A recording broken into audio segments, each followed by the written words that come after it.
સ્થાનિક સ્વરાજ્યની ચૂંટણીમાં હવે સમાજવાદી પાર્ટીની એન્ટ્રી થઈ છે। કુતિયાણા નગરપાલિકાની ચૂંટણીમાં સમાજવાદી પાર્ટીના ઉમેદવારોએ ફોર્મ ભર્યા। 6 વોર્ડની 24 બેઠક ઉપર સમાજવાદી પાર્ટીના ઉમેદવારોએ ફોર્મ ભર્યા છે। કાંધલ જાડેજાના ભાઈ કાના જાડેજાએ પણ ઉમેદવારી કરી છે। વિધાનસભાની ચૂંટણી બાદ હવે સ્થાનિક સ્વરાજ્યની ચૂંટણીમાં પણ ગુજરાતમાં સમાજવાદી પાર્ટીના ઉમેદવારો ફોર્મ ભરી રહ્યા છે।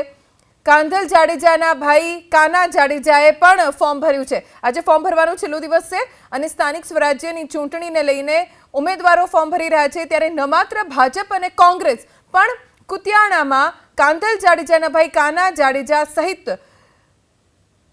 સમાજવાદી પાર્ટીના ઉમેદવારોએ પણ ફોર્મ ભર્યા છે।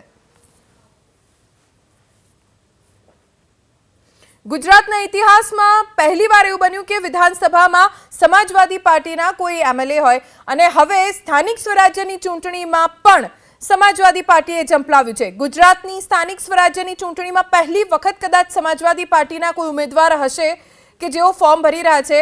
કાંધલ જાડેજાના ભાઈ કાના જાડેજા સહિત સમાજવાદી પાર્ટીના ઉમેદવારોએ કુતિયાણા નગરપાલિકાની ચૂંટણી માટે ફોર્મ ભર્યા છે। વધુ જાણકારી અમારા સંવાદદાતા અલ્પેશ પાસેથી પ્રાપ્ત કરીશું।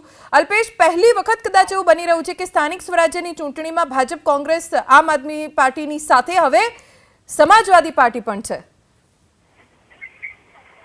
જી હેલો જી જી અત્યારે હાલ પોરબંદર જિલ્લાની અંદર બે નગરપાલિકાની ચૂંટણી યોજાઈ રહી છે, જેમાં રાણાવાવ અને કુતિયાણા બંને જગ્યાએથી સમાજવાદી પાર્ટીના ધારાસભ્ય કાંધલભાઈ જાડેજાના નાના ભાઈ કાના જાડેજાએ પણ કુતિયાણાથી ઉમેદવારી નોંધાવી છે। તેમજ રાણાવાવની અંદર પણ સમાજવાદી પાર્ટીના 24 ઉમેદવારોએ આજે ફોર્મ ભરી અને ઉમેદવારી નોંધાવી છે અને કુતિયાણામાં 28 લોકોએ પણ ફોર્મ ભરી અને ઉમેદવારી નોંધાવી છે। આ એક ત્રિપાખ્યો જંગ જેવું લાગી રહ્યું છે। અત્યારે હાલ હજી સાંજના ખબર પડે કે કઈ પાર્ટીએ કેટલા ફોર્મ ભર્યા છે।